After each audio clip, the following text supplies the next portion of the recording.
Wow, grabe na, grabe, yaw!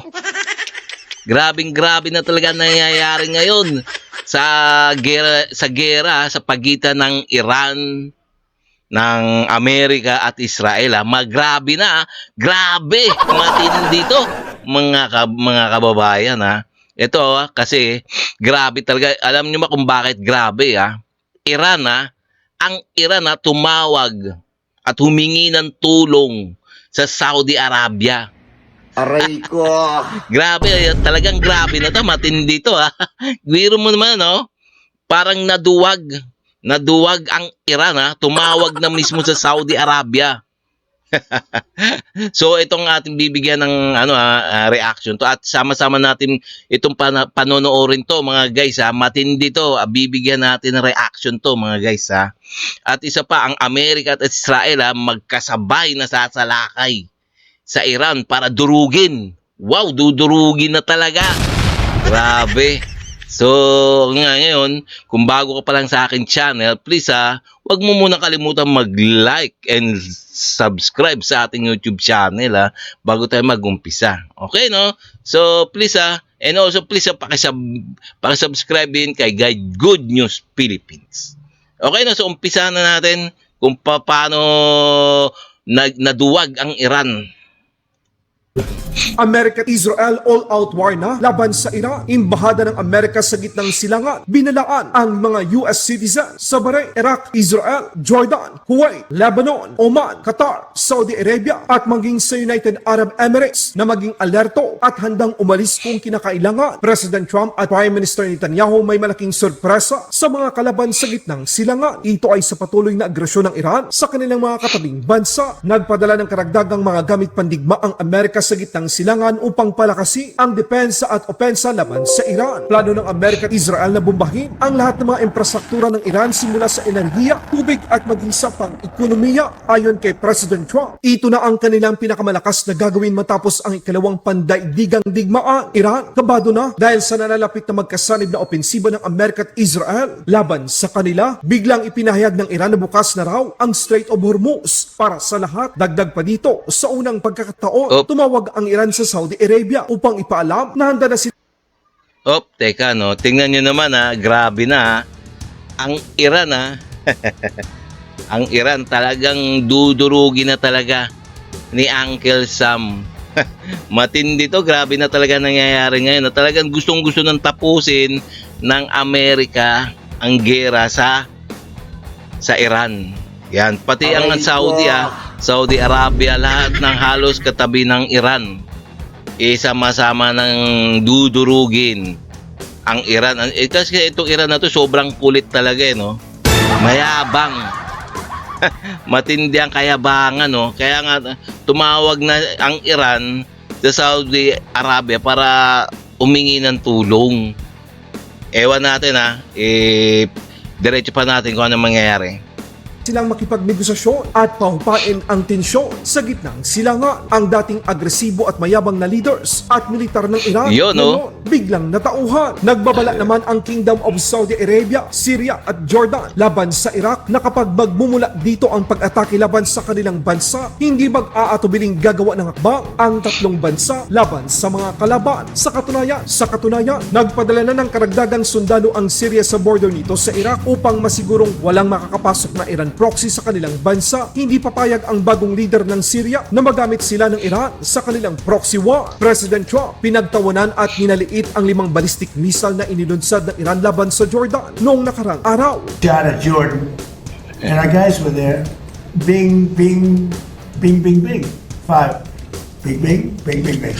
Right? I don't want to be buying. That's 6. That's a great deal. That would have been a great sound bite. There were 5 missiles, and we shot all 5.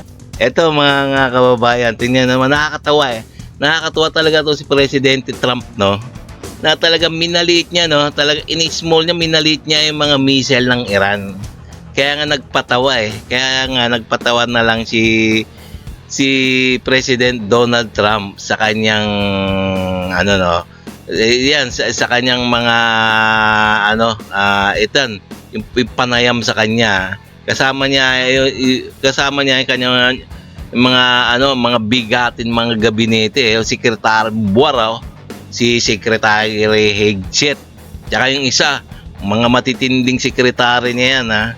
Biro mo naman, ha, minaliit niya ni Trump yung mga missile na pinakawalan ng Iran papunta sa Jordan. Kaya nga sinabi niya pling pling pling. Kaya ulitin natin, nakakatuwa talaga eh. Tingnan natin na ito, ha. Ulitin natin. Jordan, and our guys were there. Bing, bing, bing, bing, bing. 5. Bing, bing, bing, bing, bing.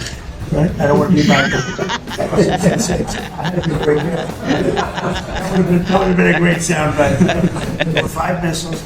Nabiro mo na. Pinagtawa na lang talaga. Nakakatuwa talaga. Hindi ko talaga, inulit-ulit ko talaga to, no. Itong press ko na to ni Donald Trump, no, Presidente Donald Trump, no. Inulit-ulit ko talaga, nakakatawa. Talagang ginagawa niyan CCU yung mga missile ng Iran. Ulitin natin mga mga kababayan, na ito. Jordan, and our guys were there. Bing, bing, bing, bing, bing. 5. Bing, bing, bing, bing, bing. Right? I don't want to be back. I had to be great. That would have been a great sound, but there were 5 missiles, and we shot all 5 down.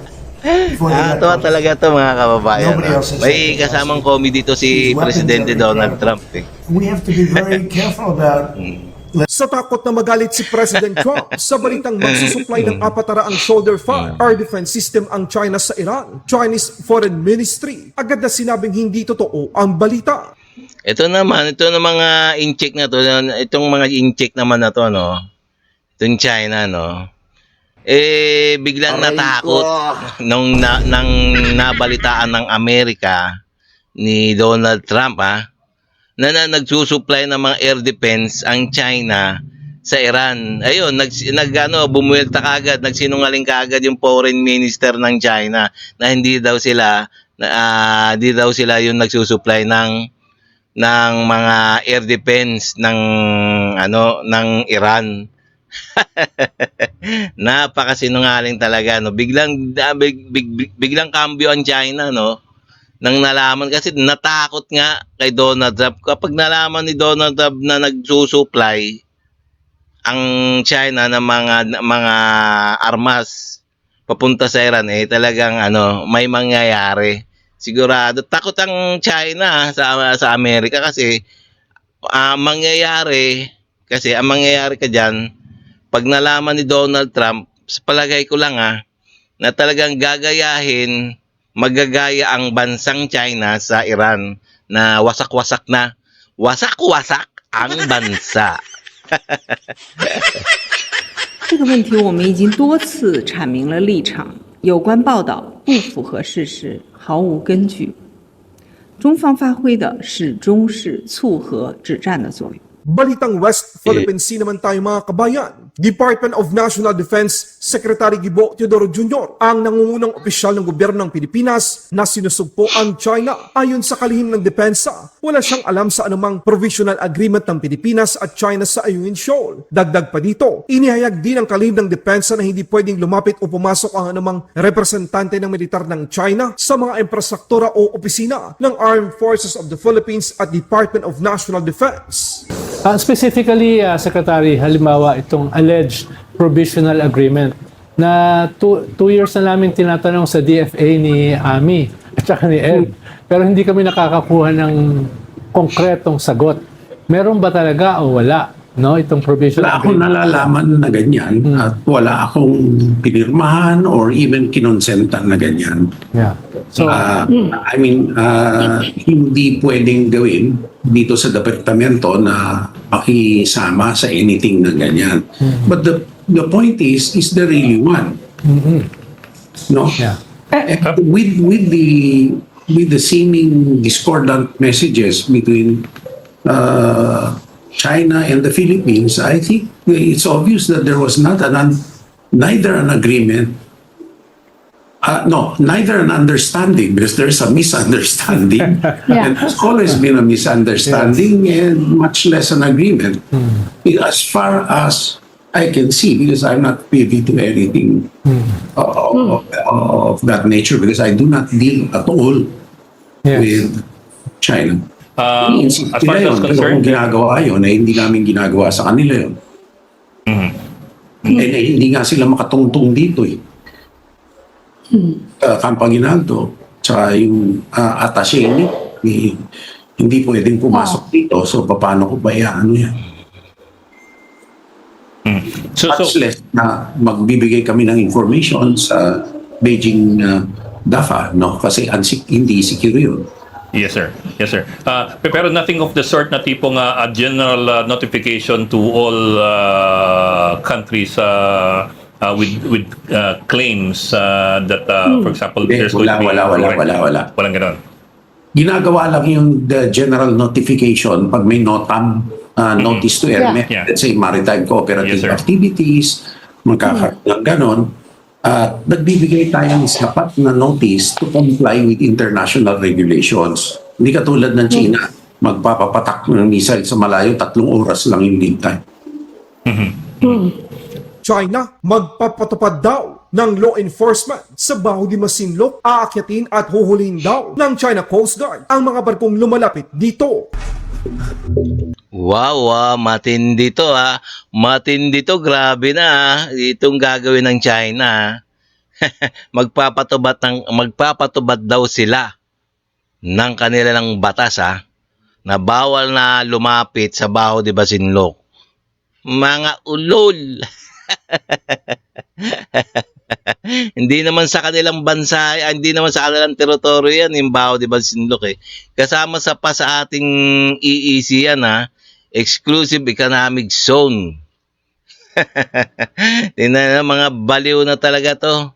Itong mga singkit na to, no? Biro mo naman, ewan natin ha, kung kaya nilang ipatupad. Tingnan natin kung ano mangyayari.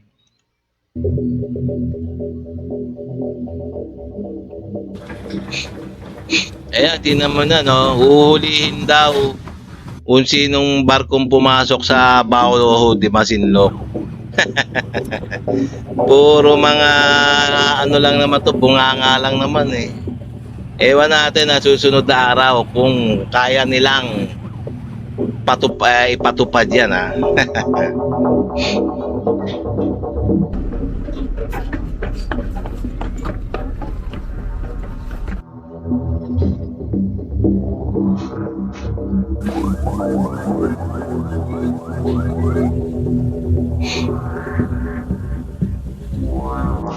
Biro mo naman China, ayan o, tingnan nyo naman ha. Napaka-agresibo, napakakulit yan sa ating teritoryo sa West Philippines Sea. Yan ang mga inaangkin nila. Ayan ang ating teritoryo.